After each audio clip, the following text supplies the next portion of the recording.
বাংলা ক্লাসে সবাইকে স্বাগত। আশা করি সবাই খুব ভালো আছো। আজ আমি একাদশ শ্রেণীর বাংলা সেকেন্ড সেমিস্টারের অন্তর্ভুক্ত কবি জয় গোস্বামীর লেখা নুন কবিতার বিষয়বস্তু নিয়ে আলোচনা করব। নুন বা লবণ দ্রব্যটি আমাদের সকলেরই চেনা। আমাদের রান্নাঘরের এক গুরুত্বপূর্ণ অপরিহার্য সামগ্রী হলো এই নুন। নুন ছাড়া আমরা স্বাদের কথা ভাবতেই পারি না। নুন ছাড়া কোনো রান্নায় যেন পূর্ণতা পায় না। খুব সামান্য দামে নুন কিনতে পারলেও এর গুণ কিন্তু অসামান্য। তাই আমরা যতই বিরিয়ানি আর পোলাও খাই বা সেদ্ধ ভাতই খাই, নুন ছাড়া কোনো খাবারই মুখে দেওয়ার যোগ্য থাকে না। আলোচ্য কবিতাটির মধ্যে কবি জয় গোস্বামী পৃথিবীর সমস্ত অসহায়, ন্যূনতম সুযোগ সুবিধা থেকে বঞ্চিত, শ্রমজীবী, নিম্নবিত্ত এক পরিবারের দিনযাপনের কাহিনী তুলে ধরেছেন। যারা অল্পেতে খুশি হয়, যাদের ধার দেনাতে অসুখ বিসুখে দিন চলে যায়। কবি যেন সেই সকল বঞ্চিত নিম্নবিত্ত মানুষদের প্রতিনিধি হয়ে তাদের কথা নিজের জবানিতে এই কবিতাটির মধ্যে তুলে ধরেছেন। আসলে তিনি এই সকল মানুষদের দুঃখ দারিদ্র্যের মধ্য দিয়ে দিন যাপনকে প্রত্যক্ষ করেছেন। তাদের কাছে ডাল ভাত তো অনেক দূরের কথা, সাধারণ ঠান্ডা ভাতে একটু নুন জুটলেই তাদের কাছে যেন সেটা অনেক কিছু পাওয়া। তবে আলোচ্য কবিতার বিষয়বস্তুতে যাবার আগে আমরা কবি জয় গোস্বামী সম্পর্কে আগে একটু জেনে নেব। 1954 সালের 10ই নভেম্বর কলকাতায় কবি জয় গোস্বামী জন্মগ্রহণ করেন। তার পিতা ধীরানন্দ গোস্বামী, যিনি মধু গোসাই নামেই পরিচিত। তার মায়ের নাম সবিতা গোস্বামী। পিতার কর্মসূত্রে বাল্য বয়সেই তিনি কলকাতা থেকে রানাঘাটে চলে আসেন। কবি যখন খুব ছোট তখনই তার পিতা মারা যান এবং তখন থেকেই তিনি তার মায়ের কাছে লালিত পালিত হন। তার মা রানাঘাটের একটি স্কুলের শিক্ষিকা ছিলেন, তবে 1984 সালে তার মাও মারা যান। রানাঘাটে কবির শিক্ষাজীবন অতিবাহিত হয় এবং তিনি একাদশ শ্রেণী পর্যন্তই পড়াশোনা করেন। মাত্র 13 বছর বয়সে বাড়ির এক পুরনো সিলিং পাখাকে নিয়ে কবির প্রথম কবিতা লেখা শুরু হয় এবং 19 বছর বয়সে তার প্রথম কবিতা ছাপা হয়। তার প্রথম কাব্যগ্রন্থ হল ক্রিসমাস ও শীতের সনেট গুচ্ছ। তার অন্যান্য কাব্যগ্রন্থগুলো হল প্রত্নজীব, আলেয়া হ্রদ, উন্মাদের পাঠক্রম, ভুতুম ভগবান, ঘুমিয়েছ ঝাউপাতা, আজ যদি আমাকে জিজ্ঞেস করো, গোল্লা, পাগলি তোমার সঙ্গে, বজ্র বিদ্যুৎ ভর্তি খাতা, পাখি হুঁশ ও স্বপ্ন, পাতার পোশাক, আমি বিষাদ, জগৎবাড়ি, বিকেল বেলার কবিতা, মৌতাত মহেশ্বর, শ্রেষ্ঠ কবিতা ইত্যাদি। সাহিত্য রচনার জন্য তিনি নানা পুরস্কারে ভূষিত হন, যেমন আনন্দ পুরস্কার, বঙ্গবিভূষণ পুরস্কার, বীরেন্দ্র চট্টোপাধ্যায় স্মৃতি পুরস্কার, সাহিত্য একাডেমি পুরস্কার ইত্যাদি।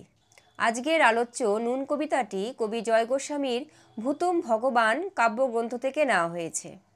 এবার আমরা মূল কবিতার বিষয়বস্তুতে চলে আসি। আমরা তো অল্পে খুশি, কি হবে দুঃখ করে, আমাদের দিন চলে যায় সাধারণ ভাত কাপড়ে। নিম্নবিত্ত মানুষ কিন্তু অল্পেতেই খুশি হয়। তাদের গাড়ি বাড়ি, ধন সম্পত্তি এসবের কোনো চাহিদা নেই যে আমার বিশাল বাড়ি থাকবে, গাড়ি থাকবে, দেশের বিভিন্ন জায়গায় ঘুরে বেড়াবো, আলমারি ভর্তি জামাকাপড় থাকবে, সুখ স্বাচ্ছন্দ্যে সমস্ত উপকরণই থাকবে। তাদের শুধুমাত্র দিন যাপনের জন্য দুবেলা খাবার জুটলেই হলো। যারা দিন আনে দিন খায় তাদের কাছে পঞ্চব্যঞ্জন সাজিয়ে খাওয়াটা যেন একটা স্বপ্ন। তাদের শুকনো ভাতে শুধু লবণটুকু হলেই যেন তারা খুশি। তারা জানে যে বেশি কিছু পাওয়া তাদের ভাগ্যে নেই, তাই এই অবস্থার সাথে তারা নিজেদেরকে মানিয়ে নিয়েছে এবং এই সামান্যতেই তারা খুশি। তারা ভালোভাবে জানে যে দুঃখ করে কোনো লাভ নেই, সহজেই তাদের এই অবস্থার পরিবর্তন হবে না। তার সাধারণ ভাত কাপড়েই তাদের দিন চলে যায়। সাধারণ ভাত কাপড় বলতে বোঝানো হয়েছে অতি সাধারণ নুন ভাত এবং মোটা কাপড়ের কথা। অর্থাৎ কোনো মতে শুধু বেঁচে থাকা নয়, টিকে থাকার জন্য যে ন্যূনতম ভাত কাপড়ের প্রয়োজন সেটুকুতেই তাদের দিন চলে যায়। চলে যায় দিন আমাদের অসুখে ধার দেনাতে, রাত্রিরে দুভাই মিলে টান দিই গঞ্জিকাতে।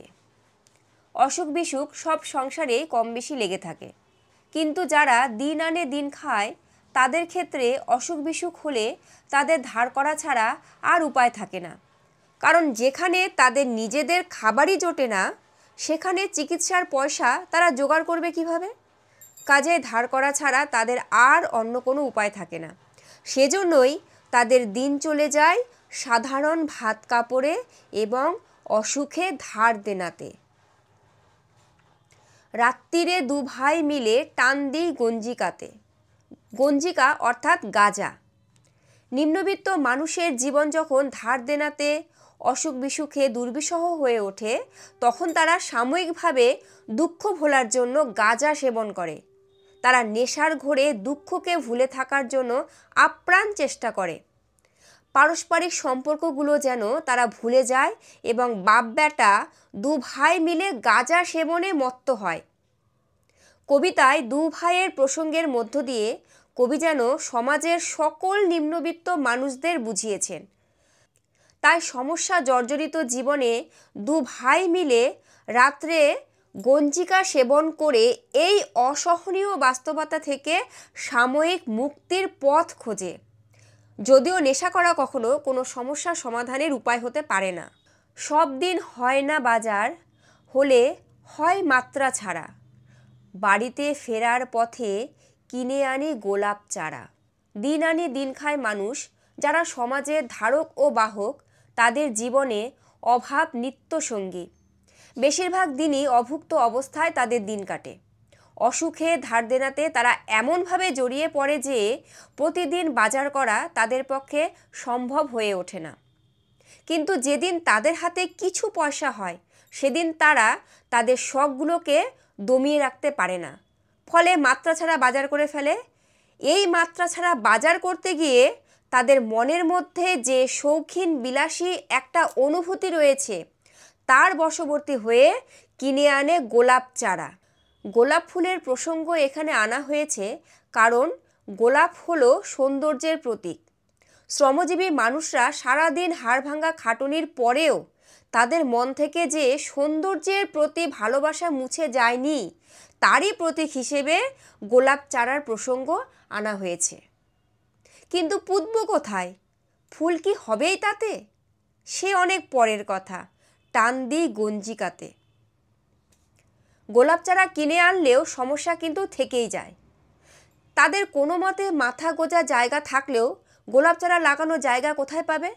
আর যদিও বা গোলাপ চারা লাগানোর জায়গা পেলেও উপযুক্ত পরিচর্যা করার সুযোগ এবং সময় না পাওয়ার কারণে তাতে ফুল ফুটবে কি না সেই বিষয়ে তাদের মনে সংশয় দেখা দেয়।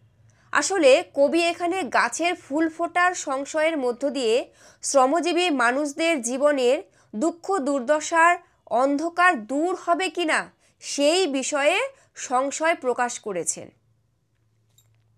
সে অনেক পরের কথা। এখানে পরের কথা বলতে কিনে আনা গোলাপ চারায় ফুল ফুটবে কিনা, অর্থাৎ তাদের জীবনের দুঃখ দুর্দশা কখনো দূর হবে কিনা সে বিষয়ে তাদের মনে সন্দেহ রয়েছে, সেজন্য সেটাকে পরের কথা বলা হয়েছে। আসলে দিন আনি দিন খায় মানুষগুলোর কোনো ভবিষ্যৎ পরিকল্পনা থাকে না, তারা শুধু বর্তমানেই বাঁচে। তাছাড়া গোলাপ চারা কিনে আনার পর তাতে ফুল ফুটবে কি না এটা শোনার মতো ধৈর্যও তাদের নেই, সেজন্য গোলাপ গাছের ফুল ফোটার বিষয়কে পরের কথা বলা হয়েছে। তবে সমস্ত সংশয়কে উড়িয়ে দিয়ে অপ্রাপ্তির বেদনাকে ভুলে থাকার জন্য, জীবন যন্ত্রণা থেকে মুক্তি পাবার জন্য তারা আবার গাঁজা সেবন করে। আমরা তো এতেই খুশি, বলো আর অধিক কে চায়? হেসে খেলে কষ্ট করে আমাদের দিন চলে যায়। শ্রমজীবী মানুষের জীবনে বড় কোনো চাহিদা নেই, তারা এই না পাওয়াটাই মেনে নিয়েছে। এই না পাওয়াটাই যেন তাদের জীবনের ভবিতব্য, সেজন্য কোনো অপ্রাপ্তির দুঃখ তাদের নেই। তাই যেটুকু তারা পেয়েছে সেটুকুর মধ্য দিয়েই তারা হেসে খেলে কষ্ট করে আনন্দে জীবন কাটিয়ে দেয়। মাঝে মাঝে চলেও না দিন, বাড়ি ফিরি দুপুর রাতে, খেতে বসে রাগ চড়ে যায়, নুন নেই ঠান্ডা ভাতে। তবে মাঝে মাঝে কাজ না থাকায় তাদের রোজগার হয় না, ফলে প্রতিদিনের জীবন অতিবাহিত করা দুর্বিষহ হয়ে ওঠে। কখনো কখনো সারাদিন হাড় ভাঙা খাটুনি করার পর মাঝরাতে তারা বাড়ি ফিরে আসে। কোনো কোনো দিন এমনও হয় যে রাতে একটু ঠান্ডা ভাত জুটলেও তরকারি তো দূরের কথা, একটু নুনও জোটে না। ফলে খেতে বসে তাদের মাথায় রাগ উঠে যায়। এখানে ঠান্ডা ভাতের প্রসঙ্গের মধ্য দিয়ে তাদের চরম দারিদ্রতাকেই ফুটিয়ে তোলা হয়েছে। রাগ চড়ে মাথায় আমার, আমি তার মাথায় চড়ি, বাপ বেটা দুভাই মিলে সারা পাড়া মাথায় করি। সারাদিন পরিশ্রমের পর ক্ষুধার্ত ও ক্লান্ত হয়ে মাঝরাতে বাড়ি ফিরে ঠান্ডা ভাতে যখন নুনটুকুও পায় না, তখন তাদের মন বিক্ষুব্ধ হয়ে ওঠে। রাগ সহ্যের সীমা ছাড়িয়ে যায়। তারা জীবনের সমস্ত রকম অপ্রাপ্তিকে মেনে নিয়েছে, কিন্তু সামান্য চাহিদাটুকু যখন অপূর্ণ থেকে যায়, তখনই তারা অসংযমী হয়ে হিতাহিত জ্ঞান হারিয়ে ফেলে এবং রাগের মাথায় বাপ বেটা দুভাই মিলে সারা পাড়া মাথায় করে। আসলে রাগ দেখানোর মাধ্যমে তারা সমাজের মানুষগুলোর কাছে দাবি জানায় যে তাদের ঠান্ডা ভাতে একটু নুনের ব্যবস্থা হোক। করি তো কার তাতে কি, আমরা তো সামান্য লোক, আমাদের শুকনো ভাতে লবণের ব্যবস্থা হোক। সীমাহীন দারিদ্র্য এবং অপ্রাপ্তির ফলে মানুষের মনে ক্ষোভের সৃষ্টি হয়। ফলে তারা অসংযমী হয়ে ওঠে এবং সামান্যতম চাহিদা পূরণ না হওয়ায় ক্ষোভের বহিঃপ্রকাশ ঘটে। সেজন্যই তারা বলেছে, করি তো কার তাতে কি, আমরা তো সামান্য লোক। তারা সামান্য লোক এই কারণেই, কারণ সামাজিক অবহেলা এবং উপেক্ষায় তাদের দিন অতিবাহিত হয়। সামান্য লোক শব্দের মধ্য দিয়ে কবি আর্থিক দৈন্যের ছবি সমাজের কাছে স্পষ্ট করে তুলেছেন। আমাদের শুকনো ভাতে লবণের ব্যবস্থা হোক। নিম্নবিত্ত মানুষ সাধারণ ভাত কাপড়ে খুশি। তারা জানে যে তাদের আয় সামান্য এবং এই স্বল্প আয়ই তাদের বেঁচে থাকার রসদ। সেজন্য তাদের কোনো ক্ষোভ নেই। তাদের শুধু একটাই চাওয়া, শুকনো ভাতে যেন লবণের ব্যবস্থাটুকু হয়। আসলে নুন হলো অপরিহার্যতার প্রতীক। মানুষের বেঁচে থাকার জন্য যেটুকু অপরিহার্য, মানুষ যেন সেটুকু পায়, কিন্তু নিম্নবিত্ত মানুষরা এর থেকেও বঞ্চিত। তাই পুরো কবিতাটির মধ্যে নিম্নবিত্ত মানুষদের অভাব অনটনকে মানিয়ে নেওয়ার কথা থাকলেও কবিতার শেষে নুনের রূপকে তারা যেন নিজেদের অধিকারকে প্রতিষ্ঠিত করতে চেয়েছে। বেঁচে থাকার জন্য যে অন্ন বস্ত্র বাসস্থানের প্রয়োজন, তারই যেন দাবি তারা জানিয়েছে। এই হলো সম্পূর্ণ কবিতার বিষয়বস্তু আলোচনাটি যদি তোমাদের ভালো লেগে থাকে তাহলে ভিডিওটিতে একটি লাইক দিও এবং বন্ধুদের সাথে ভিডিওটি শেয়ার করে তাদেরকেও ভিডিওটি দেখার সুযোগ করে দিও।